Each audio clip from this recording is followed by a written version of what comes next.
Or do they have wickedness thrust upon them?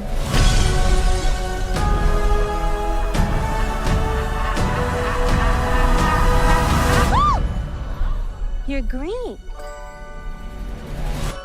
I am. Cynthia Erivo and Ariana Grande take over the roles made famous by Idina Menzel and Christian Chenoweth in Wicked, one of few new movies I'll be reviewing this week on CJ at the Movies, along with Ridley Scott's long-awaited sequel to his Oscar-winning film Gladiator. I'm Christopher Zweig. Let's take a look. Our first movie is Wicked, the film version of the Broadway musical, which serves as a prequel to The Wizard of Oz. It's the story of how the Wicked Witch of the West and Glinde the Good Witch met, back when they had different names. The witch was known as Elphaba, played by Cynthia Erivo, who is feared by people because of her green skin and magic powers, and Glinde was known as Galinda, played by Ariana Grande, who is presented as the spoiled popular type. That was you who made all that happen. How did you do it? I don't know. I've never known. You. Come with me. Of course. Not you. You.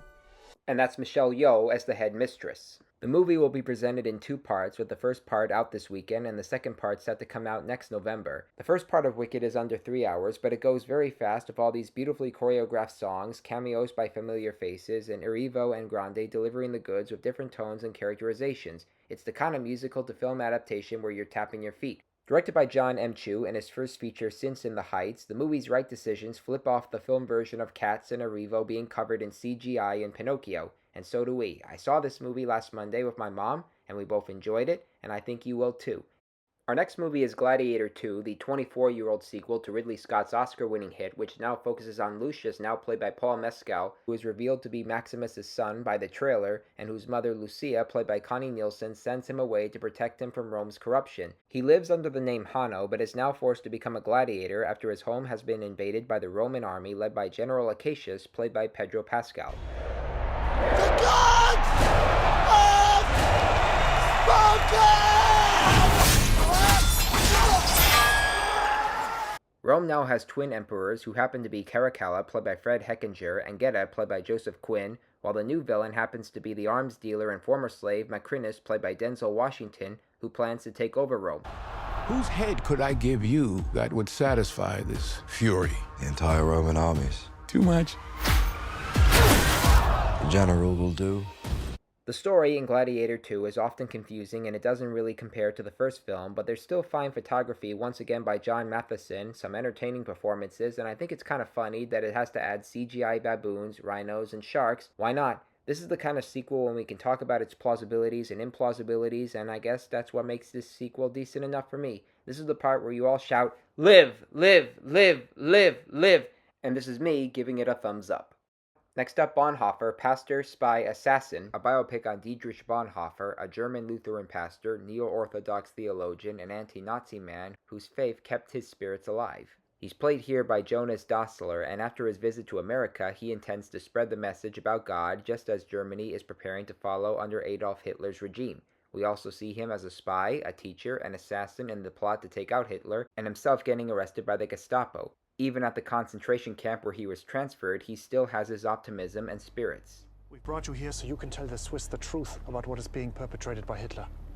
We have church contacts in Geneva who will help upon your arrival in the city. What if I don't believe you? Neither would I. But we only need you to believe it long enough, Moshe, to see it.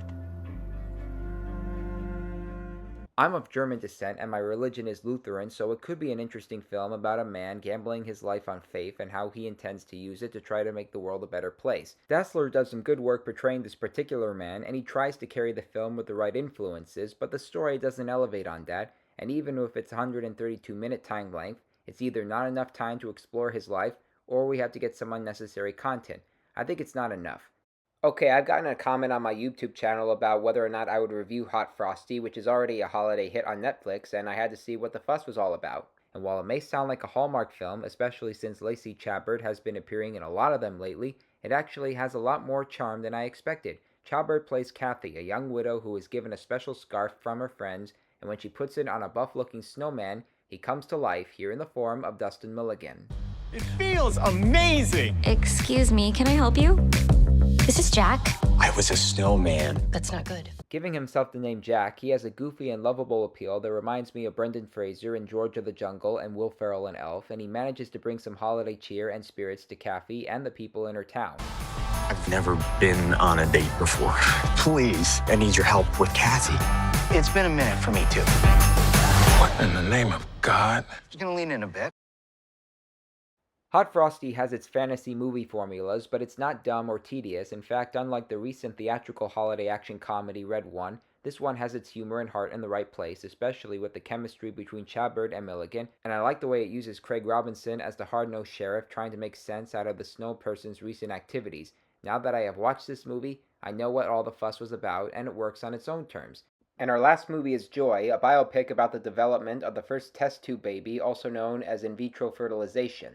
The time is the early 70s, and it focuses on 3 doctors who are in the early stages of helping unlucky women get pregnant, despite all the cynicism at the time, which was considered unholy and a cause of overpopulation. The people behind this consist of the young nurse Jean Purdy, played by Thomasin Mackenzie, the scientist Robert Edwards, played by James Norton, and the surgeon Patrick Steptoe, played by Bill Nighy. Is it in the interest of science? Yes. Infertility is a scientific problem. It only affects a very small number of women. Small number.